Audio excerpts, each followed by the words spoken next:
case, we're good. Let's keep and working. fossil fuels matter. And fossil fuels so matters. So people can burn clean burning fuels in their house instead of choking their children to death on indoor pollution. With indoor pollution. Yeah. So you're going to have to tell me that all of that matters. If Black Lives Matter, then it means 1 billion Black African lives do matter, which means capitalism matter, which means fossil fuels matters. If not, you're telling me that it doesn't. Because, and you don't have to tell me Black lives don't matter for you to tell me it doesn't matter. All you have to tell me is, we can't have fossil fuels and we can't have capitalism. If you tell me that, then I know that de facto Black lives does not matter for you. And if Black lives does not matter for you, then you're racist. Done. You want to go through this whole like white supremacy is this and blah, blah, blah. Today, if you are not in favor of what is gonna contribute to my human flourishing as a Black person, forget white supremacy or whatever you want to call it.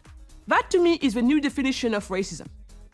Let's go there. That's a really good place to end, I would say, this part of the discussion. I want to talk to you a little bit more. We're going to do this on the Daily Wire Plus network. And I want to talk to you a little bit more about your personal experiences, but I really want to thank you for having this conversation with me today. And I think I hope, as you said, it'll break up a lot of these. They're not just myths, they're toxic anti-truths. And they're hurting people in a way that we're just beginning to become aware of. And there's going to be all hell break loose this fall. Yes. And I'm really sad and sorry about that because it was completely unnecessary.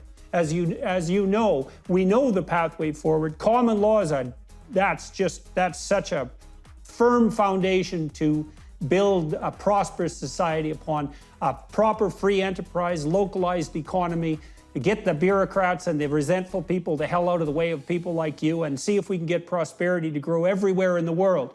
Then maybe too, when people get rich enough, they'll be able to afford to care about the environment a little bit instead of having to be forced into an anti-carbon environment by these idiot environmentalist zealots. That's what I call it also the disrespect of the poor.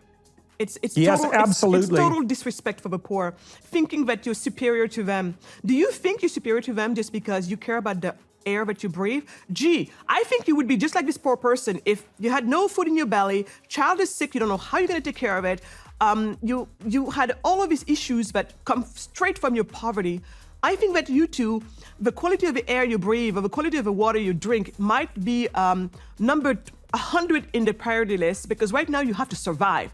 So for you to think that something is wrong with them because they don't care about that, well, maybe I'll put you in that position and we'll see when you're going to start to think about that. And so this is complete disrespect for the poor and it is unacceptable. It is wrong. Great. I agree with you 100%. All right. That's great. So thank you very much for talking to me. Thank you for having me. Much appreciated. It was very good to see you again. Thank you. Hello, everyone. I would encourage you to continue listening to my conversation with my guest on dailywireplus.com.